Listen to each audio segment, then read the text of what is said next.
स्वागत है आपका यस न्यूज कर्नाटक एक्सप्रेस में। मैं आपके साथ सुफियान।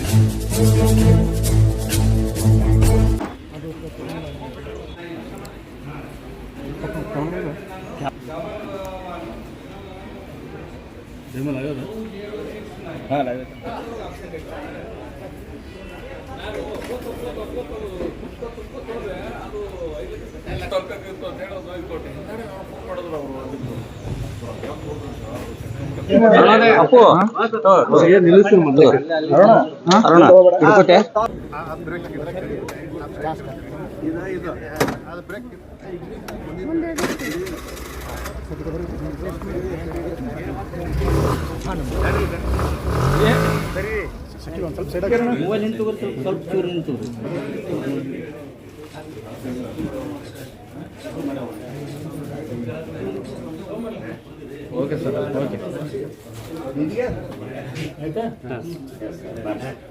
ಯಾರು ಸನ್ಮಾನ ಮಾಡೋರು ಬರ್ರಿ.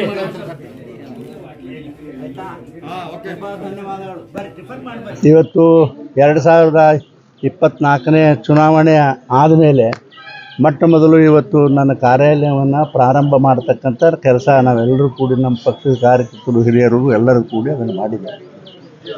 ಆದರೆ ನಾನು ಜನರಿಗೆ ವಿನಂತಿ ನಂದು ಏನಂದ್ರೆ, ಬೆಳಗ್ಗೆ 9:30ಯಿಂದ ಮಧ್ಯಾಹ್ನ 1 ಗಂಟೆವರೆಗೂ ಖಾಯಂ ನಾನು ಆಫೀಸಾಗಿ ಇರ್ತೀನಿ. ನೀವೇನು ಅರಳಿಲ್ಲ ಇದ್ರೆ ಬಂದು ಹೇಳಬೇಕು. ಮಧ್ಯಾಹ್ನ 1 ಗಂಟೆ ಮೇಲೆ ಎಲ್ಲ ಅಲ್ಲಿ ಬಾ ಇಲ್ಲಿ ಬಾ ಅಂತ ಹಳ್ಳ್ಯಾಗ ಕರಿತಿರ್ತಾರೆ, ನಾನು ಹಳ್ಳ್ಯಾಗ ಹೋಗ್ತೀನಿ. ಅದಕ್ಕೆ ನನ್ನ ಮತದಾರರಿಗೆ ವಿನಂತಿ ಏನಪ್ಪ ಅಂದ್ರೆ, 9:30ಯಿಂದ 1 ಗಂಟೆ ತನಕ ನನ್ನ ಕಚೇರಿಯಲ್ಲಿರ್ತೀನಿ.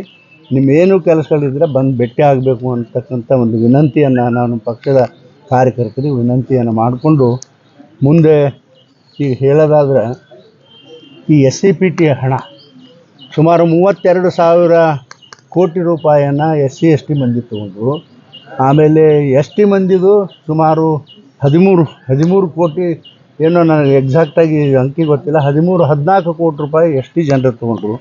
ನಾವು ಇದು ಯಾವತ್ತೂ ಇಡೀ ಇತಿಹಾಸ, ಕರ್ನಾಟಕ ರಾಜ್ಯದ ಇತಿಹಾಸದಲ್ಲಿ SCPT ಹಣ ದಲಿತರಿಗೆ ಮತ್ತು ಹಿಂದುಳಿದ STಗಳಿಗೆ ಸಿಗ್ತಕ್ಕಂಥ ಹಣ ಯಾರೂ ಮುಟ್ಟಿರಲಿಲ್ಲ. ಅದು ಯಾಕಂದರೆ ಅದು ಏನು ಹಣ ಇರ್ತಿದ್ದು ಪ್ರತಿ ವರ್ಷ ಅವ್ರವ್ರು ಇವೆಲ್ಲ ಅವ್ರವ್ರ ಅಭಿವೃದ್ಧಿಗೆ ಕೊಡ್ತಿದ್ರು. ನಾನು MP ಇದ್ದ, ನನಗೂ ಪ್ರತಿ ವರ್ಷ ಒಂದು 5 ಕೋಟಿ ರೊಕ್ಕ SCPT ಅಮೌಂಟ್ ನನಗೆ ಕೊಡ್ತಿದ್ರು. ನಾನು ಬಡವ್ರು ಯಾರ್ಯಾರು ಇರ್ತಾರೆ ನನ್ನ ಕ್ಷೇತ್ರದಾಗ ಬೋರ್ ಬೇಕು ಅದು ಬೇಕಂದವ್ರಿಗೆ ನಾನು ಮಾಡ್ತಿದ್ದ.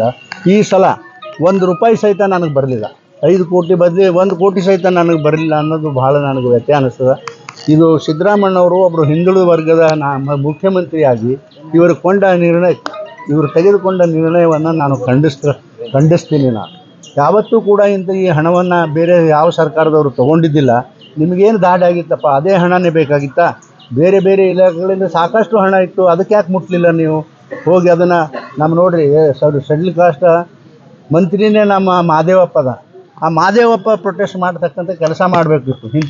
ಇಂಥ ಅವಕಾಶ ಬಂದಾಗ ಹಿಂದೆ ನಾನು ಮಂತ್ರಿಮಂಡಲದಲ್ಲಿದ್ದಾಗ ರಾಜೀನಾಮೆ ಕೊಟ್ಟು ನಾವು ಹೊರಗೆ ಹೊಂಟಿದ್ದೆ. JH ಪಟೇಲ್ರು ಅದು ಸರಿಯಲ್ಲ, ಕೂತ್ಕೊ ಅಂಥೇಳಿ ಬೆದರಿಸೋ ಮೇಲೆ ನಾನು ಕೂತಿದ್ದೀನಿ. ಯಾಕಂದರೆ ನಾವು ಹಠ ಮಾಡಿಲ್ಲ ಅಂತಂದ್ರೆ ಇವು ಯಾವೂ ಉಳಿಯೋದಿಲ್ಲ. ಈಗ ನಾಳೆ ಈ ರಿಸರ್ವೇಷನ್ ಪ್ರಶ್ನೆ ಬರ್ತದೆ. ಅವ್ರು ರಿಸರ್ವೇಷನ್ ನಾವು ಏನೂ ಹೇಳಿಲ್ಲ ನಮ್ಮ ಪಕ್ಷದವರು ಅಂದ್ರೆ BJP ಅವ್ರು ರಿಸರ್ವೇಷನ್ ತೆಗಿತಾರೆ ದೇಶದಾಗ ಅಂತ ಹೇಳ್ತಾರೆ.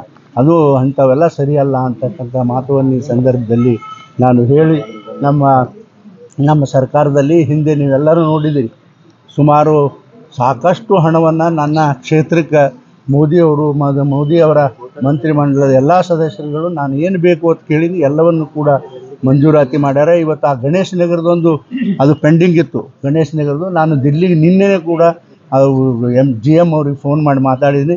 1 ವಾರ ಒಳಗಾಗಿ ಅದನ್ನು 64 ಕೋಟಿ ರೂಪಾಯಿದು ಮೇಲು ಸೇತುವೆಯನ್ನು ಅದು ಮಂಜೂರಾತಿ ಮಾಡಿ ಕಳಿಸ್ತೀನಿ ಅಂತ ಹೇಳಿದ್ದಾರೆ. ಈಗ ಒಂದೇ ಒಂದು ಈ ರೈಲ್ವೆ ಸ್ಟೇಷನ್ನಲ್ಲಿ ಒಂದು ಶೆಡ್ ಏನದಲ್ಲ, ಅದು ಎಲ್ಲ ಗಾಡಿಗಳು ಇಲ್ಲೇ ಬಂದು ನಿಂದಿರ್ತವೆ ಮುಂದಿನ ದಿನಮಾನಗಳಲ್ಲಿ.